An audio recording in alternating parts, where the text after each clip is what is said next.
প্রিয় শিক্ষার্থীরা, আসসালামু আলাইকুম। আশা রাখি সবাই ভালো আছো। তো আজকে আমার এই অনলাইন ক্লাসে তোমাদের সবাইকে স্বাগতম। ইতিপূর্বে আমাদের আজকের যে আলোচ্য বিষয় সম্পর্কে তোমরা জেনে ফেলেছো। হ্যাঁ, ঠিক বলেছো। আজকে আমরা তোমাদের গণিত বইয়ের যে সসীম দ্বারা যে অধ্যায়টা রয়েছে সেই অধ্যায়টি সম্পর্কিত, অর্থাৎ এখানে আজকে এই সম্পর্কিত আমার দ্বিতীয় ক্লাস। তো চলো আমরা আমাদের আলোচনা শুরু করি।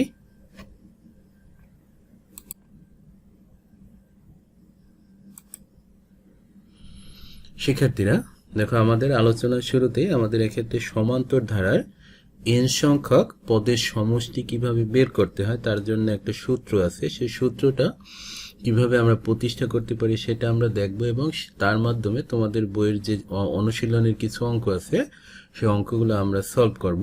তাহলে আসো। তাহলে দেখো, আমরা মনে করি যে কোনো একটা সমান্তর ধারা আছে, তার প্রথম পদ হচ্ছে a, তার শেষ পদ হচ্ছে p, সাধারণ অন্তর হচ্ছে d এবং পদ সংখ্যা হচ্ছে n, এবং ধারাটির যে n সংখ্যক পদ আছে সেই n সংখ্যক পদের সমষ্টি হচ্ছে Sn। তাহলে ধারাটির প্রথম পদ থেকে শেষ পদ এবং বিপরীত ক্রমে শেষ পদ থেকে প্রথম পদ লিখে পাওয়া যায়। তাহলে দেখো, তাহলে আমরা Sn ইকুয়াল টু ধারাটির প্রথম পদ থেকে শেষ পদ, দেখো প্রথম পদ a প্লাস এর পরবর্তী পদ a প্লাস d, এর পরবর্তী পদ a প্লাস টোয়াইস d, এভাবে যদি আমরা যাই, দেখো একদম শেষ পদ হচ্ছে p, তার আগের পদ কত হবে p মাইনাস d, তার আগের পদ কত হবে p মাইনাস টোয়াইস d। অর্থাৎ আমরা এখানে যে বলছি যে ধারাটির প্রথম পদ থেকে শেষ পদ পর্যন্ত আমরা লিখলাম, এবং এটাকে আমরা একটা ইকুয়েশন দিলাম, 1 নং ইকুয়েশন,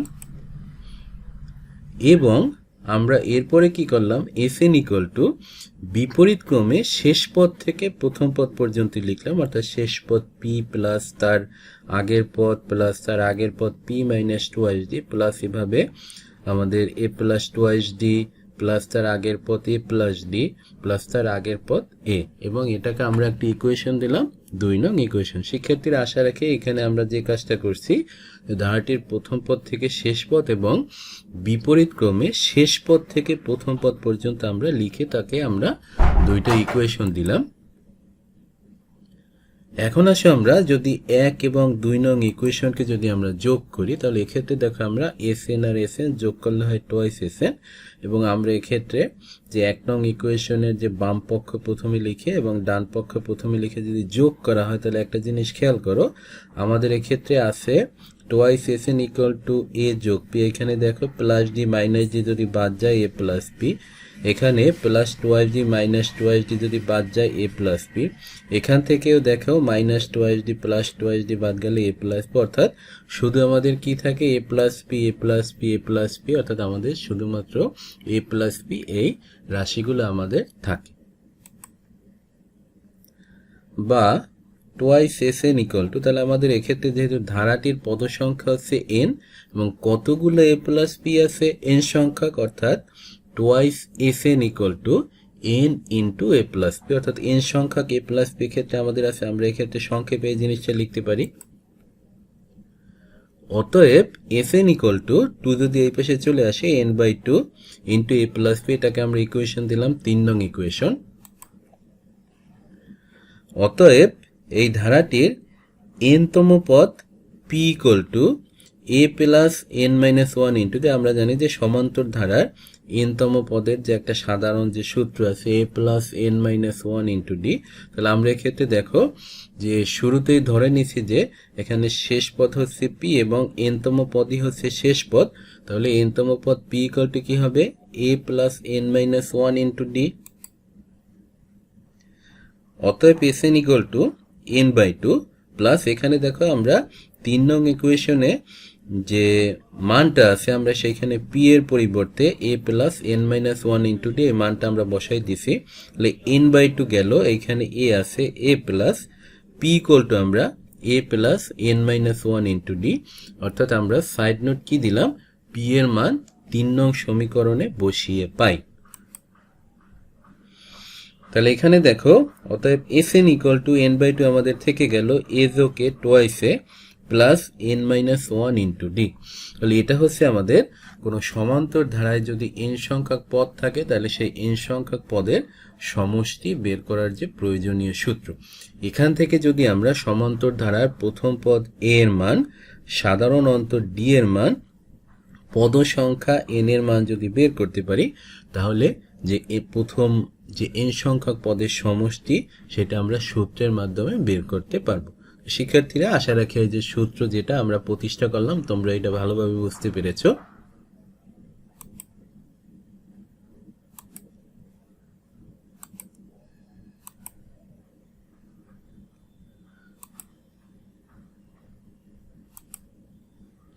এরপরে আসে আমরা সূত্রকে কাজে লাগিয়ে একটা অঙ্ক করব। তোমাদের বইয়ের অনুশীলনীর 9 নম্বর যে অঙ্কটা আছে দেখো, একটা ধারা দেয়া আছে 1 + 3 + 5 + 7 প্লাস ... ধারাটির n পদের সমষ্টি কত। তো ধারাটির n পদ অর্থাৎ n এর মান কত সেটা আমরা জানি না। যদি n সংখ্যক পদ অজানা থাকে এবং সেই n সংখ্যক পদের সমষ্টি কত সেটা আমরা কিভাবে বের করতে পারি। তাহলে দেখো সমাধান। তাহলে প্রদত্ত ধারাটি যদি আমরা লক্ষ্য করি, দেখো তার দ্বিতীয় পদ 3 আর প্রথম পদ 1, এদের বিয়োগফল বা অন্তরফল কত 2। তৃতীয় পদ 5 এবং দ্বিতীয় পদ 3, এদের অন্তরফল 2। চতুর্থ পদ 7 এবং তৃতীয় পদ 5, এদের অন্তরফল 2। অর্থাৎ দেখা যায় যে ধারাটির যে কোনো একটা পদ এবং ওই পদের পূর্ববর্তী যে পদ তার অন্তরফল সর্বদাই হচ্ছে 2। তাহলে আমরা বলতে পারি যে প্রদত্ত ধারাটি হচ্ছে কি একটি সমান্তর ধারা। যেহেতু আমাদের এখানে অঙ্কে ধারাটি কোন প্রকার বলা নাই, কিন্তু আমাদের ধারার যে বৈশিষ্ট্য আছে তার আলোকে কি বলতে পারি, ধারাটি হচ্ছে একটি সমান্তর ধারা। এখন আসো এখানে আমরা কি দেখি, ধারাটির প্রথম পদ a = কত 1, সাধারণ অন্তর d = কত 3 - 1, 5 - 3, 7 - 5, আমরা যাই বলি না কেন আমাদের 2 আসবে। সাধারণ অন্তর d = 2 এবং পদ সংখ্যা কত n। এখন দেখো আমরা জানি যে কোনো সমান্তর ধারা প্রথম n সংখ্যক পদের সমষ্টি বের করার জন্য আমাদের প্রয়োজনীয় সূত্র হচ্ছে Sn = n/2 into twice a plus n-1 into d, যেটা আমরা একটু আগে দেখেছি। তাহলে এক্ষেত্রে আমরা n/2 এর যে মানটা আছে আমরা এখানে 1 এবং d এর যে মান আমরা 2 পাইছি সেটা আমরা এখানে বসাই দিলাম, equal to n/2 2 × 1 plus n-1 into d এর মান আমরা 2 বসালাম, ইকুয়াল টু n/2 2 প্লাস আমরা এখানে যদি গুণ করে দিই 2 গুণ 1 2 প্লাস টোয়াইস n - 2। তাহলে এক্ষেত্রে এই +2 - 2 যদি বাদ যায় তাহলে কি থাকে n/2 ইন্টু টোয়াইস n। তাহলে 2 যদি বাদ যায় তাহলে আমাদের থাকে কত n²। অতএব নির্ণীয় ধারাটির n পদের সমষ্টি কত n²। তাহলে আমাদের প্রিয় শিক্ষার্থী খেয়াল করো, 9 নম্বরে আমাদের যে অঙ্কটা ছিল এই ধারাটি দেওয়া ছিল, ধারাটির n সংখ্যক পদের সমষ্টি বের করতে বলছিল। তাহলে আমরা এখান থেকে এই যে সূত্র প্রয়োগ করে দেখালাম যে প্রদত্ত যে ধারাটি তার n সংখ্যক পদের সমষ্টি কত n²।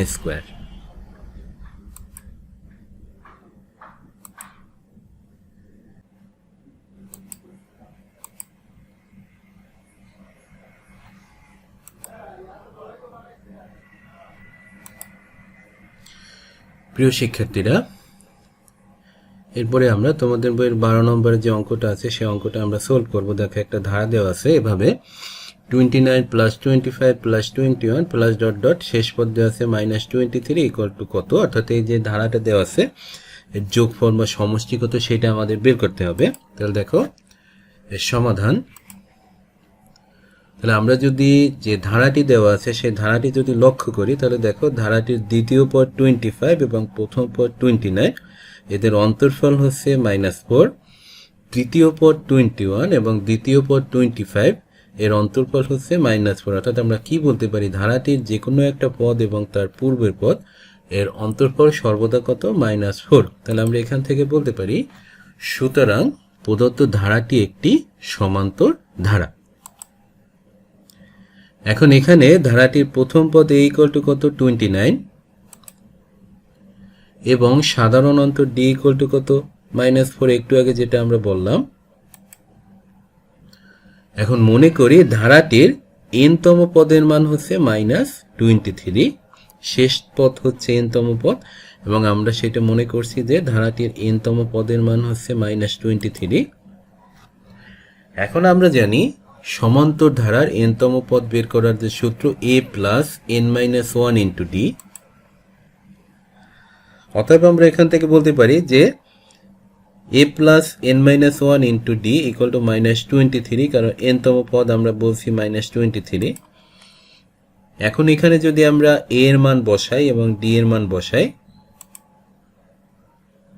বা 29, এখন আমরা -4 দ্বারা n-1 কে যদি গুণ করি তাহলে 29 4n, দুইটা প্লাস -4 ইন্টু -1 তাহলে +4 ইকুয়াল টু -23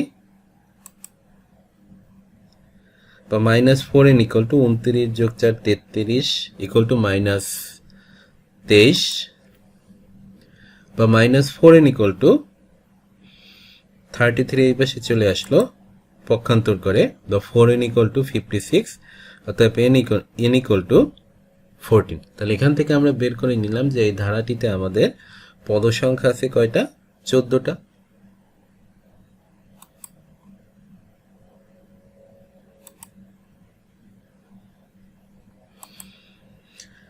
এখন দেখো শিক্ষার্থীরা, আমরা জানি সমান্তর ধারার প্রথম n পদের সমষ্টি বের করার যে সূত্র Sn equal two n/2 into twice a plus n-1 into D. অতএব প্রদত্ত ধারায় প্রথম 14 পদের সমষ্টি আমরা n ইকুয়াল টু বের করছি 14, অর্থাৎ এই ধারাটিতে পদের সংখ্যা আছে 14টা। তাহলে সেই প্রথম 14 পদের সমষ্টি কি হবে, তাহলে আমাদের যেখানে n ছিল সেখানে আমরা 14 বসাই দিলাম, তাহলে n/2 14/2 2 ইন্টু a এর মান 29 প্লাস n এর মান 14 -1 আর d এর মান -4। আমরা যদি ক্যালকুলেশন করি 7 29 গুণ 2 58 যোগ 13 ইন্টু -4 ইকুয়াল টু 7 ইন্টু এত 58 - 52 42। তাহলে আমরা কি বলতে পারি, অতএব আমাদের যে ধারাটি দেওয়া ছিল তার যোগফল হচ্ছে কত, 42। শিক্ষার্থীরা আশা রাখি এই যে অঙ্কটা আমরা সলভ করলাম এটা তোমরা ভালোভাবে বুঝতে পারছো। এখন আসো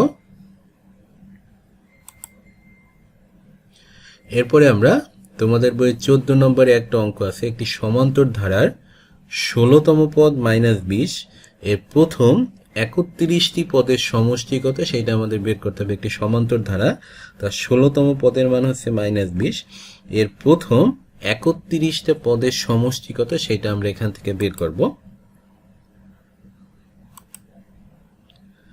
তাহলে আমরা শুরুতেই মনে করি যে সমান্তর ধারাটি তার প্রথম পদ হচ্ছে a এবং সাধারণ অন্তর হচ্ছে d, অতএব n তম পদ বের করার সূত্র a plus n-1 into D. তাহলে 16তম পদ কত হবে, a প্লাস n এর জায়গায় আমরা 16 বসালাম, তাহলে a প্লাস 15d। তাহলে দেখো আমাদের অঙ্কে বলা আছে 16তম পদের মান হচ্ছে -20, তাহলে এখান থেকে আমরা একটা কন্ডিশন গঠন করতে পারি। তাহলে আমরা লিখতে পারি প্রশ্ন মতে 16তম পদের যে সূত্র অর্থাৎ a plus 15d equal to হচ্ছে -20, এটাকে আমরা একটা ইকুয়েশন দিলাম, 1 নং ইকুয়েশন। আবার আমরা এই জিনিসটা জানি যে যে কোনো সমান্তর ধারায় প্রথম n সংখ্যক পদের সমষ্টি Sn equal two n/2 into twice a plus n-1 into d। অতএব ধারাটির প্রথম 31 পদের সমষ্টি, যেখানে আমাদের n ছিল আমরা 31 বসালাম, n এর জায়গায় আমরা 31 বসাইছি। তাহলে এক্ষেত্রে দেখো আমরা যদি ক্যালকুলেশন করি টুয়াইস a প্লাস 30d, তাহলে এক্ষেত্রে আমরা 2 কমন নিলাম, 2 2 যদি বাদ যায় আমাদের এখান থেকে ইকুয়াল টু 31 গুণ, এক্ষেত্রে দেখো a plus 15d equal to আমরা 1 নং ইকুয়েশনে পাইছি -20, তাহলে এখান থেকে আমরা এই মানটা বসাই দিলাম, 1 নং হতে মান বসিয়ে। যদি ক্যালকুলেশন করা হয় তাহলে কত হয় -620। তাহলে আমরা এখান থেকে কি বলতে পারি, যে ধারাটি আমাদের দেওয়া ছিল ধারাটির প্রথম 31 পদের সমষ্টি কত -620।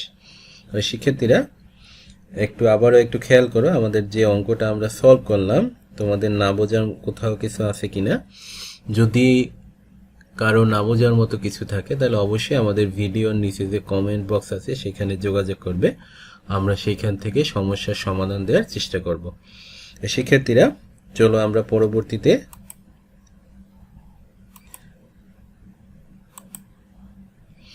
তোমাদের বইয়ের 16 নম্বরের যে অঙ্কটা আছে, একটা ধারা এভাবে দেওয়া আছে 2 + 4 + 6 + 8 প্লাস ... ধারাটির প্রথম n সংখ্যক পদের যোগফল এত দেওয়া আছে, তাহলে n এর মান কত সেটা আমাদের বের করতে হবে।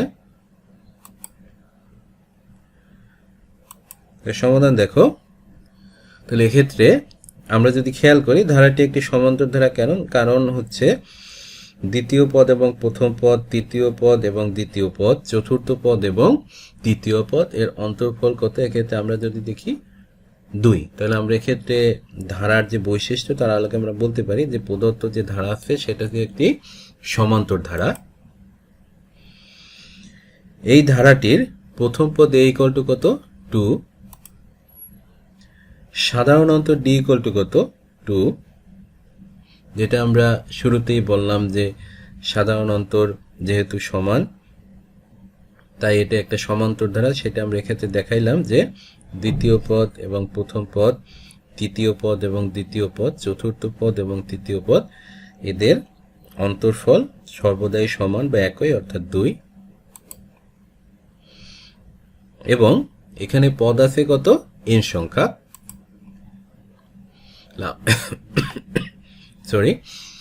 আমরা জানি যে কোনো সমান্তর ধারার প্রথম n সংখ্যক পদের সমষ্টি Sn = n/2, আমরা যে সূত্রটা পাইছি সেটা আমরা লিখলাম। এখন দেখো এখানে আমাদের a এবং d এর যে মানগুলো আমরা এখানে পেয়েছি সেগুলো আমরা যদি বসাই দিই n/2 * 2 এর পরিবর্তে আমরা 2 বসালাম, প্লাস n-1 d এর পরিবর্তে আমরা 2 বসালাম, আমরা যদি ক্যালকুলেশন করি = n/2, 4 প্লাস 2 দিয়ে যদি আমরা গুণ করি twice n - 2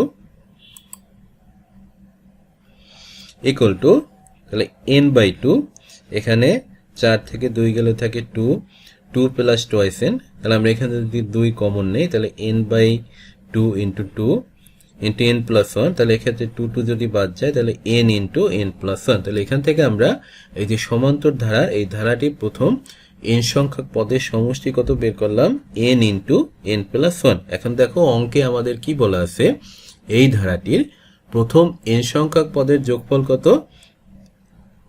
2550, অর্থাৎ 2550। এখন আসো তাহলে আমরা এখান থেকে একটা শর্ত এভাবে গঠন করতে পারি কিনা।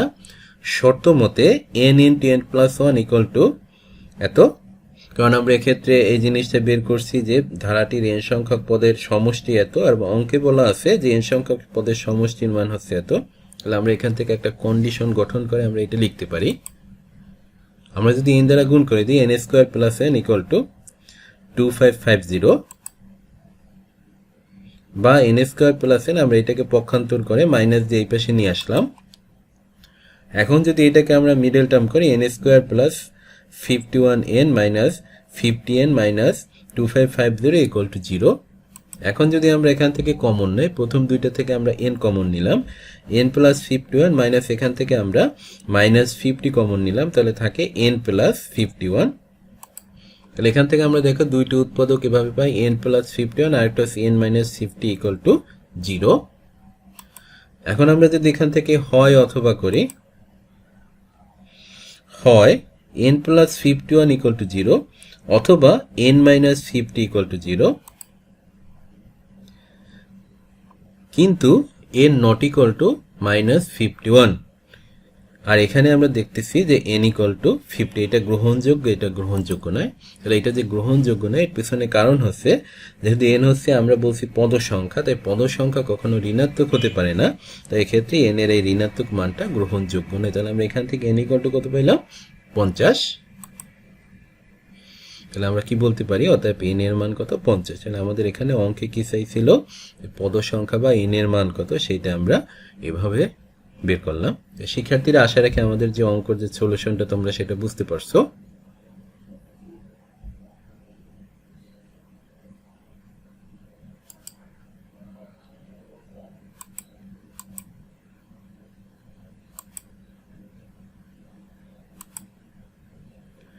এরপরে তোমাদের 19 নম্বরে একটা অঙ্ক আছে, সে অঙ্কটা একটু খেয়াল করো। একটি সমান্তর ধারার প্রথম 12 পদের সমষ্টি 144 এবং প্রথম 20 পদের সমষ্টি 560 হলে এর প্রথম 6 পদের সমষ্টি নির্ণয় করো। অর্থাৎ একটা সমান্তর ধারা, তার প্রথম 12 পদের সমষ্টি 144 এবং প্রথম 20 পদের সমষ্টি 560 এবং এর প্রথম 6 পদের সমষ্টি কত সেটা আমাদের বের করতে হবে। তাহলে আমরা শুরুতেই মনে করি যে সমান্তর ধারাটির কথা বলা আছে, তার প্রথম পদ হচ্ছে a এবং সাধারণ অন্তর কত d। তাহলে আমরা জানি সমান্তর ধারার প্রথম n সংখ্যক পদের সমষ্টি বের করার সূত্র হচ্ছে এটা। অতএব সমান্তর ধারার প্রথম 12 পদের সমষ্টি কত, যেখানে n আছে সেখানে আমরা 12 বসাই দিলাম। তাহলে 12/2 প্লাস টোয়াইসে প্লাস এখানে n এর পরিবর্তে আমরা 12 বসালাম। তাহলে আমরা যদি ক্যালকুলেশন করি এখানে থাকে 6 ইন্টু টোয়াইসে প্লাস 12 দিয়ে 1 যদি বিয়োগ যায় তাহলে 11d। এবং সমান্তর ধারার প্রথম 20 পদের সমষ্টি কত হবে, এখানে যে সূত্র আছে সেখানে n এর পরিবর্তে আমরা 20 বসাই দিলাম। টোয়াইসে প্লাস n এর পরিবর্তে আমরা যদি 20 বসাই 20 মাইনাস 1 ইন্টু d। তাহলে আমরা যদি ক্যালকুলেশন করি তাহলে আসে 10 ইন্টু টোয়াইসে প্লাস 19d।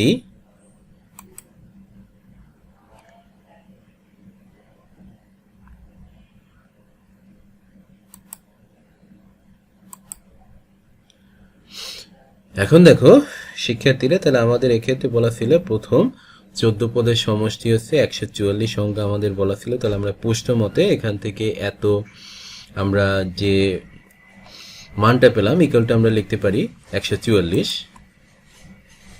বা টোয়াইসে প্লাস 11d ইকুয়াল টু, আমরা যদি এখান থেকে ক্যালকুলেশন করি 144 ভাগ 6 ইকুয়াল টু 24, এটাকে আমরা ইকুয়েশন দিলাম 1 নং ইকুয়েশন। এবং আমাদের এক্ষেত্রে দ্বিতীয় একটা কন্ডিশন আমরা এখান থেকে এভাবে গঠন করতে পারি যে আমাদের বলা ছিল 20তম পদের মান 560 অঙ্কে। আমরা এক্ষেত্রে 20তম পদের যে একটা কি বলে আমরা সূত্রের আলোকে একটা ইকুয়েশন এভাবে পাইছিলাম। তাহলে আমরা প্রশ্ন মতে লিখতে পারি যে এত ইকুয়াল টু 560।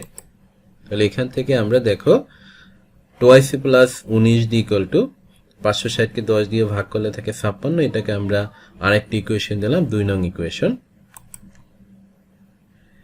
এখন যদি আমরা 2 নং ইকুয়েশন থেকে 1 নং ইকুয়েশন যদি আমরা বিয়োগ করি তাহলে দেখো twice a plus 19d minus twice a minus 11d, অর্থাৎ 2 নং ইকুয়েশনের বাম পক্ষ মাইনাস 1 নং ইকুয়েশনের বাম পক্ষ ইকুয়াল টু 2 নং ইকুয়েশনের ডান পক্ষ মাইনাস 1 নং ইকুয়েশনের ডান পক্ষ।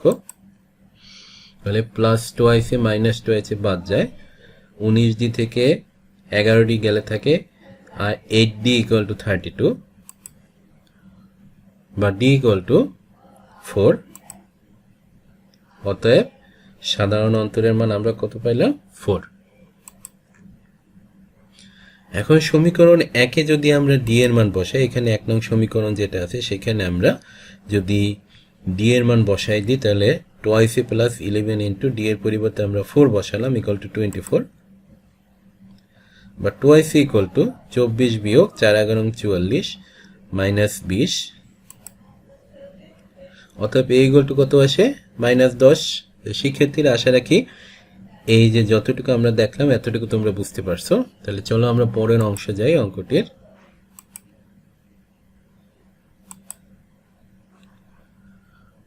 অতএব প্রথম 6 পদের সমষ্টি কত হবে, আমাদের যে n পদের সমষ্টি সেখানে n এর জায়গায় আমরা 6 বসালাম। s6 ইকুয়াল টু n/2 অর্থাৎ 6/2 ইন্টু টোয়াইসে প্লাস n-1 সেখানে 6 বসালাম 6 - 1 ইন্টু d। তাহলে 3 ইন্টু টোয়াইসে প্লাস 6d 1 গেলে 5d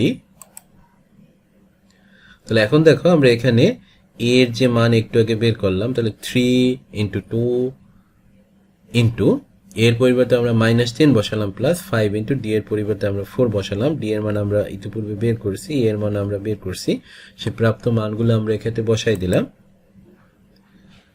তাহলে এক্ষেত্রে দেখো 3 into 2 into -10 -20 plus 5 into 4 plus 20, তাহলে -20 এবং প্লাস 20 যদি বাদ যায় তাহলে আমাদের থাকে 3 ইন্টু 0 ইকুয়াল টু 0।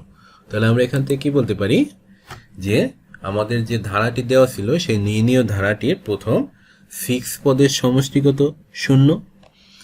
আশা রাখি শিক্ষার্থীরা আজকে আমরা যে গাণিতিক সমস্যাগুলো সলভ করলাম তোমরা এগুলো বুঝতে পারছো। তারপর যদি তোমরা না বুঝতে পারো বা তোমাদের কোথাও যদি কোনো সমস্যা থাকে তাহলে আমাদের যে ভিডিওর নিচে যে কমেন্ট বক্স আছে সেখানে তোমরা তোমাদের সমস্যাগুলো লিখে যোগাযোগ করবে এবং তার সমাধান দেওয়ার আমরা সর্বাত্মক চেষ্টা করব। তো শিক্ষার্থীরা এর পাশাপাশি আমাদের আজকের এখানে পরবর্তীতে তোমাদের অংশে যেটা আছে তোমাদের বাড়িতে কয়েকটা অঙ্ক হোমওয়ার্ক হিসেবে দেওয়া আছে, সেই কাজগুলো তোমরা করবা এবং পরবর্তী যে আমার যে ক্লাসটা সেখানে আমি বাকি যে অধ্যায়ের যে বাকি যে গাণিতিক যে সমস্যাগুলো সেইগুলোর সমাধান দেওয়ার চেষ্টা করব। তো আজকে এই পর্যন্তই, সবাই ভালো থাকো, সুস্থ থাকো।